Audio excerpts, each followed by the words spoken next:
नमस्कार मंडळी, मी निशा स्वागत करते तुम्हा सगळ्यांचे आपल्या मराठी जेवण ह्या चॅनलवर। तर सर्वप्रथम माझ्या सगळ्या गोडत्यांना श्री स्वामी समर्थ। तर परत मी खूप दिवसांनी असा मोठा व्लॉग घेऊन आलेले आहे आणि आज मस्त सकाळी खूप छान असं वातावरण आहे। आज आहे 9 तारीख आणि आजपासून मी पारायणाला सुरुवात करणार आहे गुरुदत्त जयंतीपर्यंत। तर आज सकाळी मस्त म्हणजे लवकर उठले, पण मग हा शूट नंतरनं घेतलेला आहे। तरी आता वाजलेले असतील 7। म्हणजे खूप छान असं वातावरण होतं बाहेर आणि पिल्लू पण रडायला लागलं सकाळी। मग त्याला झोपवलं, त्यानंतरनं सगळी म्हणजे कामं केलीत, मस्त फ्रेश झाले, अंघोळ वगैरे करून केस वगैरे धुतले छानपैकी आणि साडीसुद्धा घातलेली आहे आज छानपैकी। असं कधीतरी साडी घातली की खूप छान वाटतं आणि खूप असं पॉझिटिव्हसुद्धा वाटतं।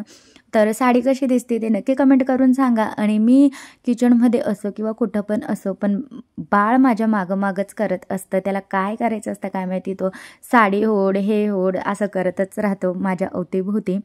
तर इथं अंघोळ वगैरे झाली, त्यानंतरनं मला चहा घ्यायचा होता थोडा, म्हणजे थोडाच घेते, पण मग सकाळी थंडी असल्याने असं चहा प्यावाशी वाटतो, म्हणून म्हटलं चला थोडा घेऊयात। आणि खूप आता थंडी पडायला लागले आहे, म्हणजे बाहेर निघूच वाटत नाही, एवढी सकाळी थंडी असते। सकाळी लवकर उठलं की थंडी खूप वाजते। आणि दूध काय आलेलं नव्हतं अजून, मग बिना दुधाचाच मस्त चहा केला थंडीत, तो सुद्धा खूप छान लागतो। आणि मला पारायण करायचं आहे म्हणून मस्त पूजा मांडायची होती। तर खूप छान पॉझिटिव्ह वातावरण होतं आणि मी खूप प्रसन्न होते, खरंच सांगते, कारण आजपासून मी करणार होते पारायणाला सुरुवात। तर माझी खूप इच्छा होती पारायण सुरू करण्याची, नाही हा चालू होतं, कारण बाळ आहे घरात आणि पोती एकदा आपण खाली ठेवली तर ती हलवायची नसते। आणि माझं बाळ एवढं आगाऊ आहे की त्याने पोती राहूच दिली नसती। मग मी एक जुगाड केला, म्हटलं काही असो पण मला पारायण करायचंच आहे। केंद्रात जाणं सुद्धा शक्य नव्हतं, एवढं सकाळी बाळाला सांभाळून सगळं करून, आणि केंद्र म्हणजे दूर आहे गावात, तर जाणं सुद्धा शक्य नव्हतं। म्हणून मग मी टेबल आहे घरात मोठा, तर त्याच्यावरच मी पोथी म्हणजे पूजा मांडली आणि त्याच्यावरच मी मस्त बसून वाचणार आहे म्हटलं। तर कसं पण असो, फक्त आपल्या मनात भक्तिभाव पाहिजे, एवढं काही नाही। तर हे 4 पोळ्या आणि गाईला सुद्धा नैवेद्य घालायचा होता, तो आगल्या दिवशी माझ्याकडनं शक्य झाला नाही, म्हणून मी सकाळी पारायणाच्या आधी करून घेतलं। म्हणजे जेवढं शक्य झालं मी तेवढं करण्याचा प्रयत्न केलेला आहे। आधी किंवा नंतर हे मी काही बघितलं नाही, फक्त मला मनापासून करायचं होतं, मी ते केलं। तर दत्तगुरूंचा माझ्याकडे फोटो नव्हता, स्वामी महाराजांचा होता, पण मला दत्तगुरूंचा सुद्धा पाहिजे होता, म्हणून मी आगल्या दिवशी केंद्रात खडीसाखर आणि नारळ घेऊन दर्शनाला गेले होते। तर तिथून मी हा फोटो घेतला। मस्त म्हणजे जास्त मोठा पण नाही आहे आणि जास्त लहानसुद्धा नाही आहे, देवघरात सुद्धा मला ठेवता येईल नंतरनं, म्हणून ह्या हिशोबाने मी घेतला। आणि खूप छान फोटो म्हणजे मला खूप आवडला, कारण त्याच्यात 4 मस्त कुत्रे आहेत, गाय आहे आणि दत्तगुरूंचा मस्त असा उभ्याने फोटो आहे, खूप छान मला आवडला, खूप सुंदर दिसत होतं। आणि इथं मी आहे सगळी तयारी करून घेतलेली। जर केंद्रामधून ग्रुप जॉईन आहे मला, म्हणून तिथंसुद्धा मेसेजेस येत राहता की कसं करायचं काय करायचं, म्हणून मग मी तसंसुद्धा करते मेसेज वगैरे बघून।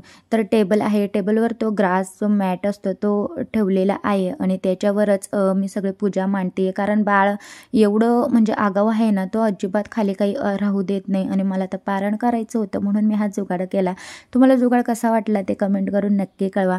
आणि इथं नारळ वगैरे वाकडं वाटते व्हिडिओमध्ये, तर तसं काही नाही आहे, सरळ आहे। आणि त्यानंतरनं मी पहिले दिवा लावून घेतला, दिवा छोटा नाही लावला, कारण कंटिन्यू दिवा चालणार आहे, म्हणून मग मोठाच घेतला मी, जो आपण नवरात्रमध्ये प्रज्वलित करतो तोच मी घेतलेला आहे। दिवासुद्धा लावून घेतला आणि आधी मस्त स्वामी महाराजांचा अभिषेक करून घेतला दूध आणि पाण्याने।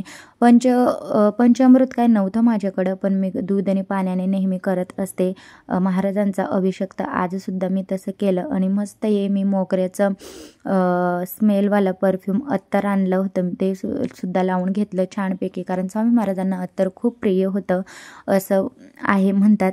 मग म्हणून मी खूप छान असं पूर्ण त्यांची मूर्ती जी आहे ती अत्तराने मस्त सुगंधित करून आणि मस्त अशी छान अभिषेक करून ठेवून दिली। आणि फुलं मस्त ताजी झाडाची आणलेली आहेत, बाजूच्याच आमच्या घराजवळ झाडं आहेत आणि त्यांना खूप छान अशी फुलं येतात। तर आज गुलाबाची सुद्धा मला फुलं भेटली मस्त, आणि चाफ्याची सुद्धा, फक्त मला व्हाईट चाफा पाहिजे होता, तो काही भेटला नाही, कारण व्हाईट चाफा स्वामी महाराज महाराजांना खूप प्रिय आहे. तर तो काही भेटला नाही, पण असं पिंकवाला होता म्हणून मग मी पिंकवाला ठेवला. आणि जास्वंदाची फुलं, गुलाबाची फुलं, चाफ्याची फुलं अशी सगळी फुलं मी छानपैकी ठेवून दिलीत. आणि पाण्याचा जो आपण तांब्या भरून ठेवतो आणि नेहमीप्रमाणे खडीसाखरेचा प्रसाद वगैरे मी मस्त ठेवून दिलेले, धूप वगैरे लावून. आणि खरंच खूप छान असं वातावरण निर्माण होतं बरं का घरात पॉझिटिव्ह, जेव्हा आपण काहीतरी असं देवाचं करतो आणि काहीतरी म्हणजे असं स्पेशल करतो ना आणि वाचतो, किंवा आपल्या मनालासुद्धा शांती मिळते आणि घरातसुद्धा असं पॉझिटिव्ह वातावरण निर्माण होतं. आणि म्हणजे ह्यावेळेस खरंच खूप मला असं वाटतं की स्वामी महाराजांनी, दत्त महाराजांनी खूप माझी म्हणजे परीक्षा बघितली. मला असं वाटतंय की म्हणजे खूप अडचणी आल्या, ते मी सांगू नाही शकत.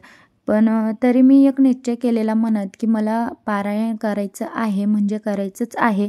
तर मी सुरू केलं. काही वेळेस काय होतं, आपण इतक्या म्हणजे वेळेपासून म्हणत असतो की मी पारायण करणार, मी पारायण करणार, मी पारायण करणार. पण ते जेव्हा दिवस येतो ना, ते आपल्याकडनं शक्य होत नाही. पण मी ठरवलं, मी काय म्हणजे आधीपासून नाही ठरवलं होतं, पण म्हणजे 3-4 दिवस आधीच माझं ठरलं होतं की मी पारायण करणार. ठीक आहे. तर मी मनात एकच निश्चय केला, काही असो पण मला पारायण करायचंच आहे. तर मी केलं. आणि हा ब्लॉग कधी अपलोड होईल काही माहिती नाही, पण कामाचं रुटीन असं होत चाललं आहे की मला वेळ भेटत नाही आहे. काही मी क्लास वगैरेच लावले, ते मला जावं लागतं तिकडं, घरात बघावं लागतं, बाळाला बघावं लागतं. एवढ्या गोष्टी करून माझ्याकडनं व्हिडिओ वगैरे एवढे शक्य होत नाही. मी शॉर्ट व्हिडिओ टाकण्याचा प्रयत्न करते, पण लाँग व्हिडिओ माझ्याकडनं शक्य होत नाही. हा व्हिडिओ मला करायचा होता एक आठवण म्हणून मी केला आहे. आणि खूप छान असा व्हिडिओसुद्धा झाला आहे.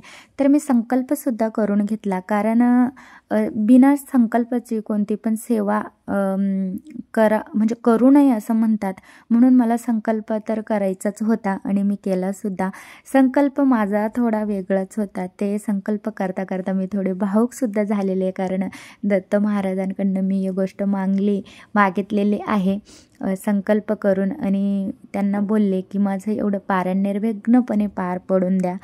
तर चला, मी इथं संकल्प करून घेतला आणि प्रार्थनासुद्धा करून घेतली. तर म्हणजे आणि अध्यायाला आता सुरुवात केलेली आहे. अध्याय वाचतायच्या आधी मी गायत्री मंत्र, स्वामी समर्थ मंत्र एक माळ करून घेतलेली आहे. परत गणपती अथर्वशीर्ष असं वाचून घेतलं. परत स्वामी स्तवन वाचून घेतलेलं. रोज हे वाचावंच लागतं आणि त्यानंतरनं आपल्याला पारायणाला सुरुवात करावी लागते. मग ते असं निम्मी म्हणजे 9-9, 8-8, कधी 6, कधी 5 असं अध्यायाचे भाग पाडून दिलेले आहेत. त्याप्रमाणे मी अध्याय वाचणार आहे. तर केंद्रामध्ये शक्य नव्हतं, कारण एवढ्या सकाळी टायमिंगनुसार तिथं जावं लागतं आणि मग ते आपल्याकडनं शक्य होणार नाही. म्हणून मग केंद्रात मी केलं नाही आणि घरातच मी माझ्या पद्धतीने केलं. कारण केंद्रात पण जाण्यापेक्षा आपलंच घर आधी आपण पवित्र प्रसन्न केलं तर ते चांगलं.